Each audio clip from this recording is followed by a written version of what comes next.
Hoy os traigo el caso de Sylvia Likens, que fue declarado por el fiscal del juicio como el crimen más terrible jamás perpetrado a una sola persona en el estado de Indiana. Y no es para menos. Sylvia Likens fue humillada, maltratada, torturada, violada y finalmente asesinada. El forense que le realizó la autopsia contó más de 150 heridas en el cuerpo de la chica, entre quemaduras de cigarro, golpes y cortes.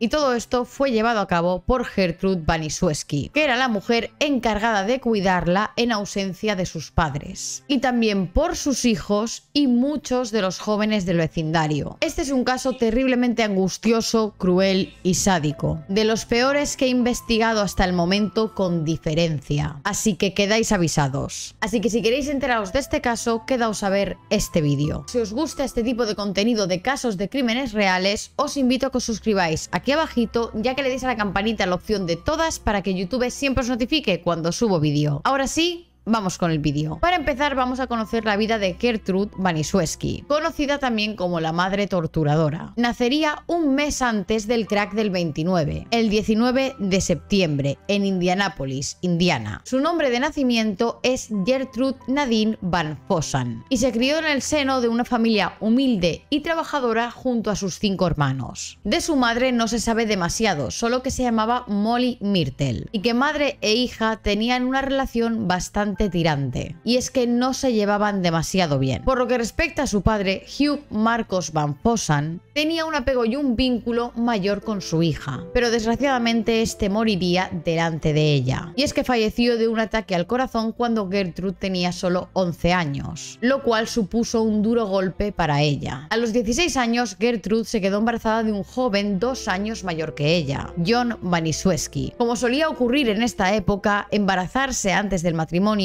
era una vergüenza para la familia, así que dejó los estudios y se casó con John. Fue entonces cuando adoptó el apellido de su marido, Baniszewski. De esta primera relación saldrían 4 hijos: Paula, Stephanie, John y Mary. Desde el principio de la relación, ella se quedaría en casa cuidando a los niños, por lo que tenía una dependencia total económica de su marido. Hay que tener en cuenta que nos encontramos en la década de los 40 y 50, y este tipo de situaciones eran muy comunes, y como vamos a ver ahora, también eran comunes otro tipo de cosas mucho peores. Y es que resulta que esta relación estuvo marcada por el abuso y el maltrato. John a menudo pegaba y humillaba a Gertrude, llegando a un punto que ya era insostenible.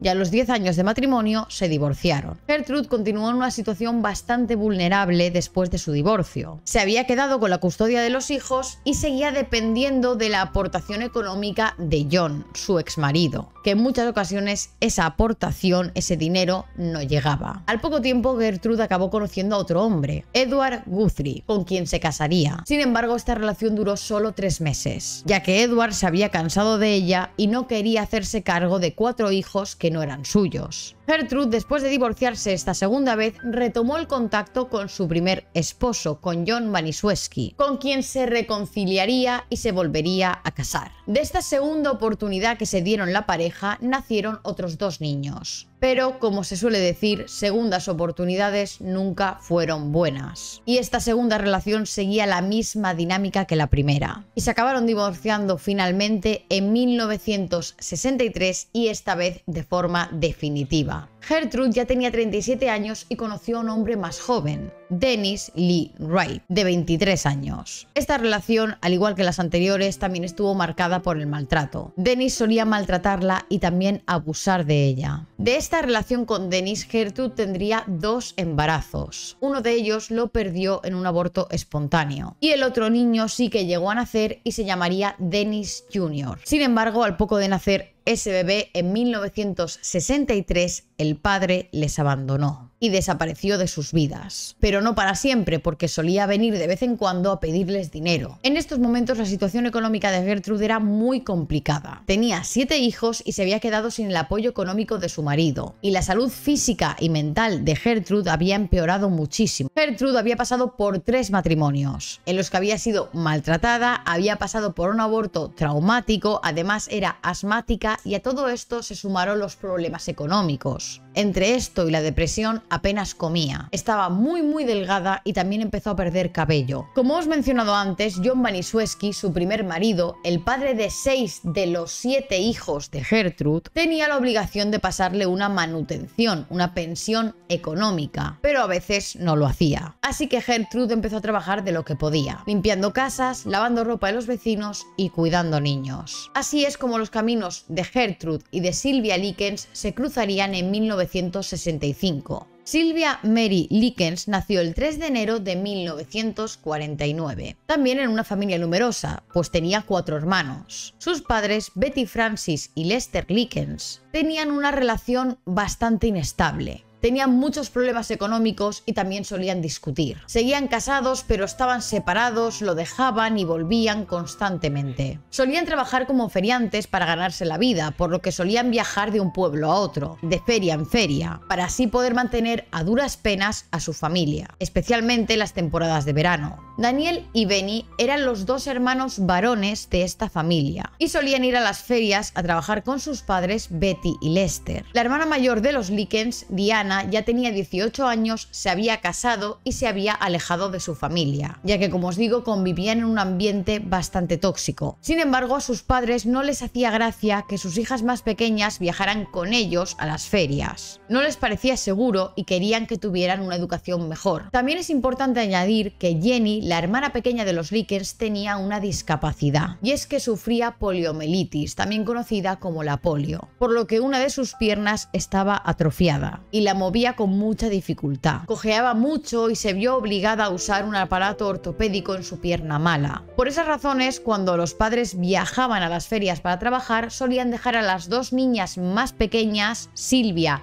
y Jenny, o bien con algún familiar o con los abuelos. En 1965 todo se complicó para esta familia. En primer lugar, los padres se separaron de nuevo y Betty, la madre, se llevó a las 2 hijas pequeñas a Indianápolis sin que el padre lo supiera. No estaban pasando por un buen momento y pillaron a Betty robando en una tienda. Y tras ser arrestada la trasladaron a la cárcel del condado. En este momento Sylvia se vio obligada a cuidar de su hermana Jenny. Y Paula Baniszewski, con la que Sylvia había entablado cierta amistad en el instituto, les propuso que se quedaran esa noche a dormir en su casa. Y ambas niñas aceptaron, porque tampoco tenían demasiadas alternativas en ausencia de sus padres. Al día siguiente, Lester, el padre, fue a Indianápolis en busca de sus 2 hijas. Preguntó en el pueblo y le llevaron hasta la casa de Gertrude. Fue en este momento cuando Lester, el padre de Sylvia, y Gertrude Baniszewski se conocen. No se sabe exactamente cómo salió la propuesta de que Gertrude se hiciera cargo de las niñas, pero parecía la solución perfecta para ambas familias.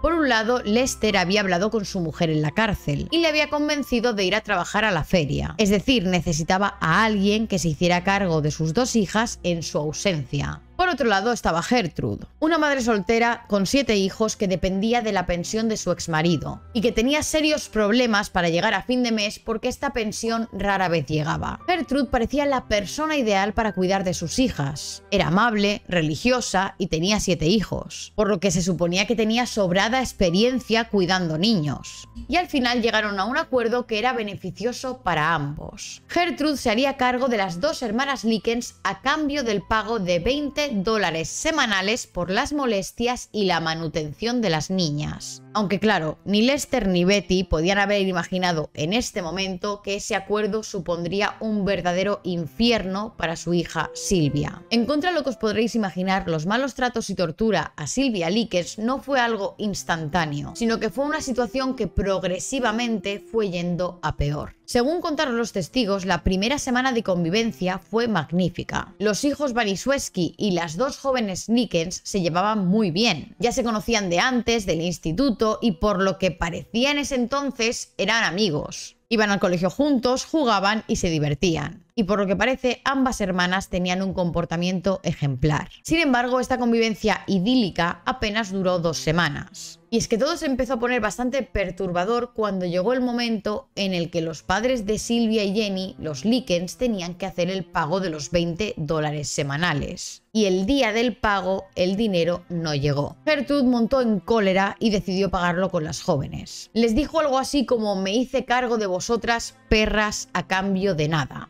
Luego hizo bajar a las chicas al sótano y las obligó a desnudarse de cintura para abajo y acostarse encima de una cama. Después de esto empezó a pegar sin reparos a Sylvia Likens en las nalgas con una pala para azotar. La siguiente en recibir el castigo iba a ser su hermana Jenny, la que sufría de polio. Y Sylvia le rogó a Gertrude que no le hiciera nada, que tenía una discapacidad y que le diera a ella el castigo en lugar de dárselo a su hermana. Supongo que de forma instintiva Sylvia ya sabía que su hermana sufría bastante día a día a causa de su enfermedad y por esto decidió protegerla. Y seguramente en el futuro este acto de valentía le acabó salvando la vida a Jenny. Y es que a partir de este momento Gertrude centró sus abusos y maltrato sobre todo en Sylvia, según se cree por envidia principalmente. La joven representaba todo lo que ella ya no tenía ni iba a recuperar. Y es que en esta época ser mujer soltera con 7 hijos era bastante estigmatizante. Es decir, Gertrude tenía muy pocas probabilidades de volver a encontrar el amor. Y además, entre la depresión y las enfermedades que padecía, su físico se había deteriorado bastante. Sin embargo, Sylvia era una chica joven de tan solo 16 años. Tenía toda la vida por delante, era simpática, amable y muy guapa. Suficiente para que Gertrude pagara sus frustraciones con ella. Por otro lado, Gertrude también había pasado por varias relaciones de abuso y maltrato, y ahora había encontrado a alguien más débil con quien pagar esa frustración. Y es que suele pasar que las personas que sufren este tipo de maltrato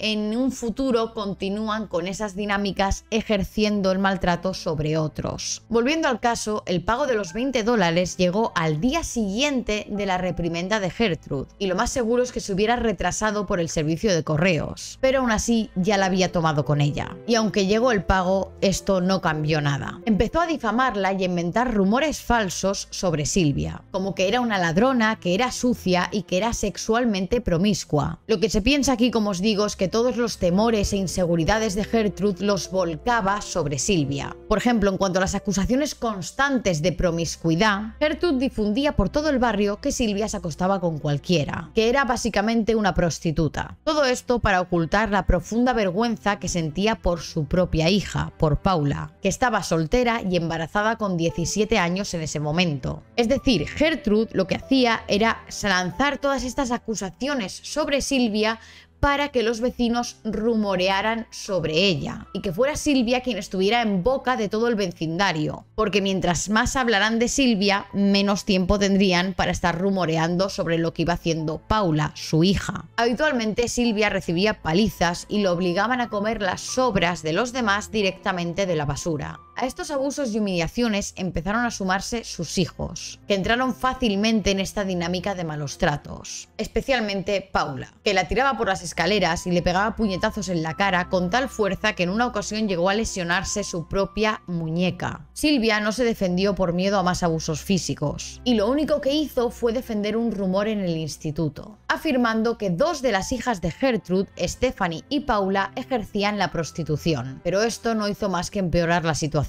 Y tanto Stephanie como su novio, Coy Hubbard, la abofetearon y pegaron. Y también recibió un castigo por parte de Gertrude, que obviamente se acabó enterando, y le volvió a pegar fuertemente con la pala. Me imagino que os preguntaréis qué hacían los padres mientras ellas estaban siendo maltratadas en esa casa. ¿Es que no se dieron cuenta? Pues bien, al principio de estar allí fueron varias veces a visitarlas, pero en ese momento sus hijas no tenían marcas visibles de malos tratos, y además estaban amenazadas de muerte con que no contaran nada. Se sabe que la última visita de los padres fue el 5 de octubre, pocas semanas antes del trágico final. Sé que es difícil de entender y que cualquiera en la situación de Sylvia hubiera salido corriendo a pedir ayuda, pero cuando estás tan subordinada a estos malos tratos y amenazas, no ves salida posible. Además, para que no sospecharan, semanas antes de que Sylvia Likens muriera, Gertrude le obligó a escribir una carta que iba dirigida a sus padres en la que decía que lo estaba pasando muy bien. Y aún se pone peor. Sylvia no solo era vejada y maltratada por Gertrude y sus hijos, sino que se empezó a sumar gente del barrio, amigos de sus hijos, jóvenes del instituto. La misma Gertrude les incentivaba y les ayudaba a hacer todo tipo de abusos a Sylvia, y por si fuera poco, empezó a cobrar entrada. Decidió cobrar 5 centavos por niño para quedarse a solas con Sylvia y hacer lo que quisieran con ella.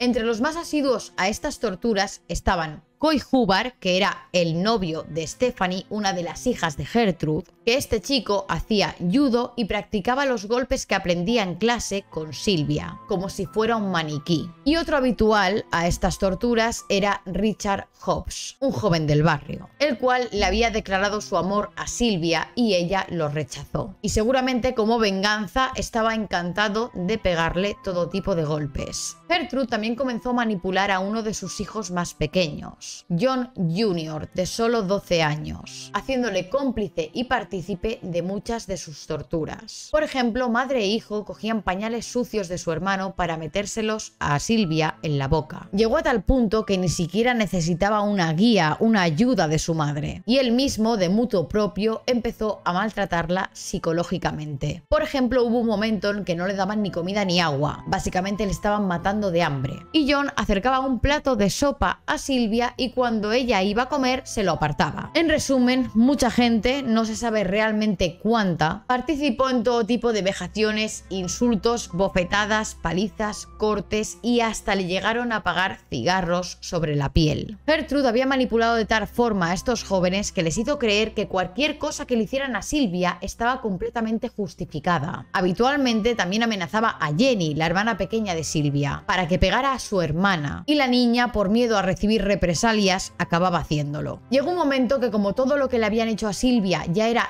físicamente visible, ya tenía marcas, Gertrude decidió secuestrarla en el sótano, para que no fuera ni a trabajar ni al instituto. Una persona anónima alertó de esa situación al instituto, que se limitó a enviar a la enfermera del centro a comprobar el estado físico de Sylvia. Gertrude le dijo a esta enfermera que Sylvia era una joven muy problemática y que se había escapado de su casa y que desconocía su paradero. A partir del 6 de octubre, Sylvia estaba atada en el sótano y no se le daba casi ni de comer ni de beber. Lo que voy a contar ahora es sin duda lo peor que le hicieron hacer a Sylvia. Resulta que durante el verano Sylvia había encontrado trabajo en una tienda, donde pasaba todo el tiempo que podía, porque con la situación que estaba viviendo en esa casa no quería tener que volver. Gertrude le preguntaba que por qué pasaba tanto tiempo fuera de casa, insinuando que era una prostituta, a lo que Sylvia les dijo que recogía botellas de cristal y las vendía para sacarse un extra. Tras la respuesta de la joven, Gertrude volvió a llamarle prostituta y decidió castigarla. La obligó a desnudarse en el salón delante de sus 7 hijos y de la hermana de Sylvia. Después Gertrude fue a por una botella de cristal con la que la violó. En algún momento, mientras Gertrude continuaba sin piedad, la botella de cristal se rompió y le produjo desgarros vaginales a la joven. He de decir que ni Gertrude ni sus hijos sintieron ningún asco por sus actos o ninguna pena por lo que estaban haciendo a Sylvia. Todo lo contrario, lo celebraron. Pocos días después de este incidente y a raíz de una conversación sobre tatuajes, a la mente perversa de Gertrude se le ocurrió que sería buena idea hacerle un tatuaje a Sylvia. De nuevo la hizo desnudarse delante de todos sus hijos y de Richard Hobbs, el vecino. Para convencerles de que Sylvia se merecía lo que estaban a punto de hacerle, les dijo que era una prostituta y que acababa de volver de hacer una orgía. Después, mientras agarraban a Sylvia, Gertrude empezó a grabarle en el pecho con una aguja ardiendo la siguiente frase: "I'm a prostitute and I'm proud of it", que en español sería "soy una prostituta y estoy orgullosa de ello". Cuando ella se cansó de hacer ese tatuaje, le mandó a Richard Hobbs que continuara. Según los testimonios del juicio, al acabar esto, Gertrude se acercó a Sylvia y le dijo lo siguiente: "¿Qué harás ahora, Sylvia? ¿Qué harás? Ahora ya no podrás mostrarte desnuda ante ningún hombre sin que te vea la marca. Ahora ya nunca podrás casarte. ¿Qué vas a hacer?". La lectura que hago yo de estas palabras es bastante clara. Como hemos dicho antes, Gertrude le tenía muchísima envidia a Sylvia, ya sea por su juventud, su belleza o su potencial. Quería dejar marcada a la joven de la forma más sádica posible y casi no encontrara marido nunca, ya que no encontrar marido era un gran temor y complejo que tenía Gertrude. Tras este incidente volvieron a llevarla al sótano y allí Sylvia le dijo a su hermana Jenny que ella sabía que iba a morir pronto. y así fue. Gertrude era perfectamente consciente de lo que le estaban haciendo a la chica y de que la estaban matando. De hecho, al día siguiente ya había pensado un plan, una coartada para la próxima desaparición de Silvia. Su intención era obligarle a Silvia a escribir una carta dirigida a sus padres en la que dijera que se iba a escapar de casa con unos jóvenes. Después de esto, su hijo de 12 años, John, se encargaría de llevar a Silvia al bosque, abandonarla y dejarla allí morir de inanición. Silvia escuchó a Gertrude contando este plan a sus hijos y por primera vez el 25 de octubre intentó escapar.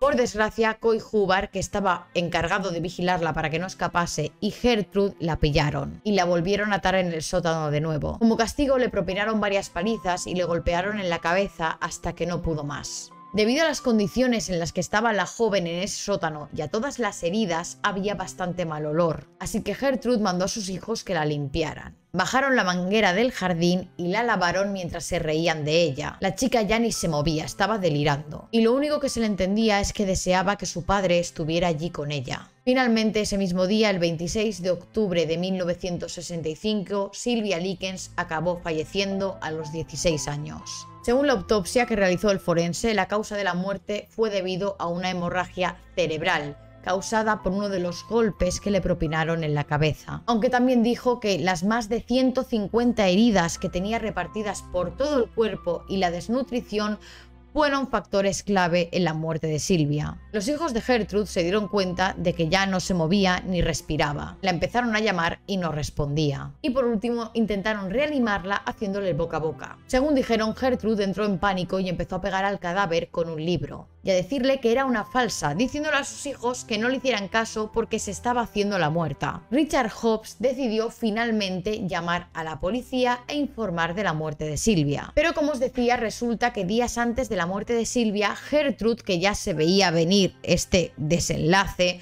le había obligado a Silvia a escribir una carta dirigida a sus padres, donde decía que se había escapado con unos jóvenes. Pues en esta carta también decía que con esos jóvenes había practicado relaciones sexuales a cambio de dinero y que eran ellos quienes le habían hecho todo esto. Me imagino que esta carta la tendría ya preparada de antemano por si los padres volvían y por si la veían en las condiciones en las que la tenían y avisaban a la policía. Así que Gertrude ya sabía cuál era la coartada que tenía que contar cuando la policía llegara.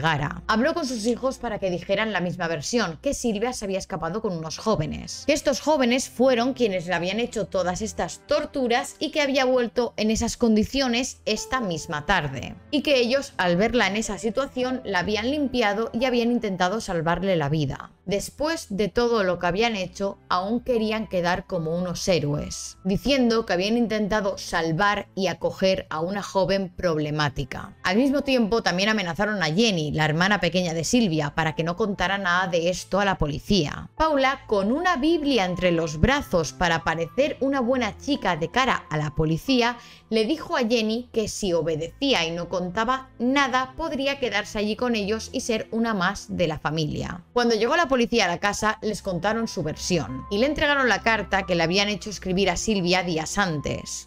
Jenny inicialmente les siguió la corriente por miedo, pero cuando pudo acercarse a un policía le dijo que si le sacaba de allí en ese momento le contaría todo, le contaría la verdad de lo sucedido con su hermana. Ese mismo día detuvieron a 6 personas, Gertrude, a 3 de sus hijos, Paula, Stephanie y John, y también a Richard Hobbs y a Coy Hubbard. Todos ellos fueron detenidos a espera de juicio y sin derecho a fianza. Stephanie sería puesta en libertad antes del juicio, ya que no había participado activamente en el asesinato de Silvia y estaba dispuesta a testificar en contra de su familia. El 18 de abril de 1966 comenzó el juicio en Indianápolis. Por un lado estaba la fiscalía, es decir, la acusación, que pedía la pena capital para los 5 acusados. Gertrude negó cualquier tipo de responsabilidad en la muerte de Silvia y se declaró inocente. Además, su abogado basaría su defensa en la demencia de Gertrude, que como os he contado tenía depresión y estaba medicada. Básicamente lo que el abogado intentaba decir es que Gertrude no estaba bien psicológicamente, porque ninguna persona con plenas capacidades, si estuviera bien, hubiera hecho eso que le hicieron a Silvia. a una niña de tan solo 16 años. Los otros 4 acusados se quitaron también toda responsabilidad, agregando que Gertrude les había obligado a hacer todo lo que hicieron. Este fue un caso muy difícil de juzgar. Todos la habían maltratado, torturado, dado palizas, pero quedaba lo más difícil: ¿quién era el responsable de su muerte? Desde mi punto de vista, los responsables fueron todos los acusados. Sin embargo, los caminos legales son algo más complicados y las penas no son las mismas para las torturas que para el asesinato. Por eso era importante averiguar quién fue el que acabó con su vida, porque esa persona recibiría más condena. Hay un refrán en España que dice: entre todos la mataron y ella sola se murió. En este caso pasa eso, nadie quería asumir las consecuencias de su muerte, pero lo cierto es que todos contribuyeron a ello. El juicio duró 17 días y el 19 de mayo, después de 8 horas de deliberación, el jurado ya tenía su veredicto. Se declaró que Gertrude era culpable de asesinato en primer grado de Silvia y fue sentenciada a la pena capital. Paula Baniszewski, su hija, fue declarada culpable de asesinato en segundo grado, ya que quiso y causó un daño grave en la víctima y mostró indiferencia por su vida, y por ello fue sentenciada a cadena perpetua. Richard Hobbs, Coy Hubbard y John Baniszewski fueron declarados culpables de homicidio involuntario, por lo que las penas fueron bastante menores. Y en 1968, solo 2 años más tarde del juicio, ya tenían la libertad condicional, habiendo pasado solo 2 años en prisión. Y por si esto fuera poco, en 1970 la Corte Suprema de Indiana acabó anulando la sentencia, y por lo tanto se anularon también las condenas de Paula y Gertrude Baniszewski. Según entendió la Corte Suprema, se debería haber juzgado a cada acusado, a cada uno de los 5, en un juicio separados, y no todos juntos en el mismo juicio. Además, como este caso se hizo muy mediático en esa época y salió en todos los medios, también se entendía que el jurado podía haber tomado su decisión contaminado por la opinión popular y que posiblemente el veredicto no hubiera sido justo. Por todo ello, en 1971 se realizó un nuevo juicio para Paula y Gertrude. Por un lado, Paula se declaró culpable de homicidio y se le sentenció a una pena de entre 2 a 21 años. Una horquilla bastante grande, la verdad. Lo peor de todo es que solo un año después de este juicio, en 1972, obtuvo la libertad condicional. Supuestamente por buen comportamiento, cosa que no entiendo por qué intentó fugarse de la cárcel. O sea, si intentas fugarte de la cárcel,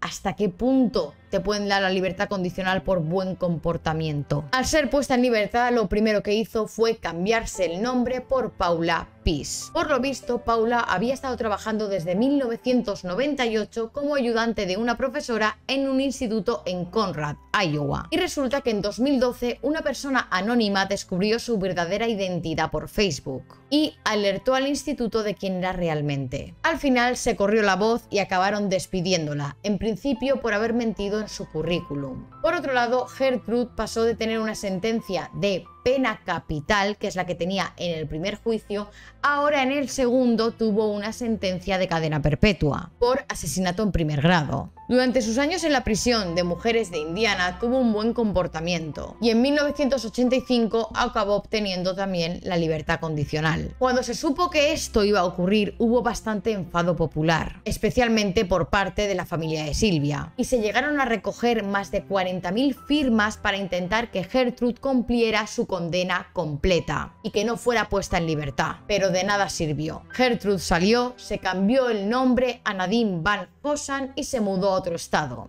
Y 5 años después, el 16 de junio de 1990, murió de un cáncer de pulmón. John Baniszewski, que solo tenía 12 años cuando Silvia falleció, acabó cumpliendo 2 años de prisión y fue el recluso más joven del reformatorio del estado de Indiana. Al salir también cambió su nombre a John Blake. He de decir que se dice que John fue el único de los acusados que mostró remordimiento por lo que había pasado Silvia en esa casa. John acabó siendo una persona muy religiosa que se arrepentía de lo que había hecho y que llegó a decir que tanto él como los demás acusados tendrían que haber tenido una pena más contundente. Finalmente acabó muriendo a los 52 años en 2005, también de cáncer. Coy Hubbard, el que fue el novio de Stephanie en aquella época, el chico que hacía judo y utilizaba utilizaba el cuerpo de Silvia como si fuera un maniquí de prácticas. Fue sentenciado a 21 años de prisión, pero acabó cumpliendo solo 2. Y una vez libre volvió a delinquir en varias ocasiones, por lo que esta no sería ni de lejos la única vez que estuvo en prisión. Al final se reformó, formó una familia y encontró trabajo, aunque no pudo escapar eternamente de su pasado. En 2007, cuando se estrenó la película sobre el caso de Silvia, An American Crime, fue despedido. Y en junio de ese mismo año acabó muriendo de un ataque al corazón con 56 años. Finalmente tenemos a Richard Hobbs, el vecino que estaba despechado por el rechazo de Silvia a salir con él, el que grabó la mayor parte del estómago de Silvia con una aguja incandescente. Richard cumplió 2 años de prisión y fue puesto en libertad en 1968, y 4 años después murió de cáncer de pulmón con tan solo 21 años. En cuanto a Sylvia Likens, la enterraron en Lebanon, una ciudad de Indiana. A raíz de este caso cambiaron la ley de Indiana y ahora cualquier ciudadano que sepa que se puede estar cometiendo cualquier tipo de abuso contra un menor tiene la obligación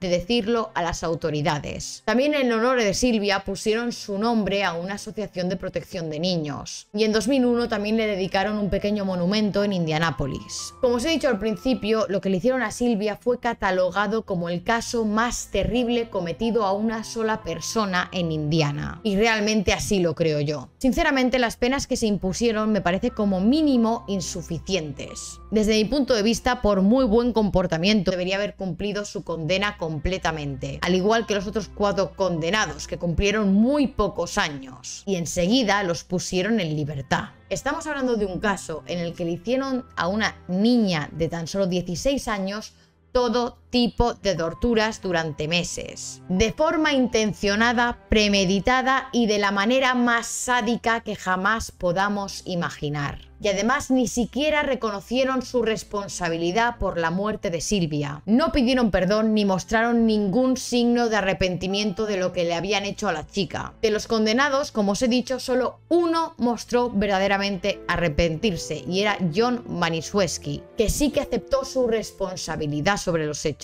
Y aunque es verdad que aunque se hubieran arrepentido y hubieran pedido perdón, esto no iba a devolverle la vida a Silvia, yo creo que por lo menos era un gesto importante. Y el no haberlo hecho dice mucho de la clase de personas que son no ni siquiera capaces de arrepentirse de haber hecho estas tremendas aberraciones a una pobre chica. Bueno chicos, hasta aquí el vídeo de hoy, espero que os haya gustado. Si es así, no olvidéis dejarme un like y suscribiros aquí abajito y decidme en comentarios cuál queréis que sea el próximo caso que traiga a este canal. Y nos vemos en el próximo vídeo.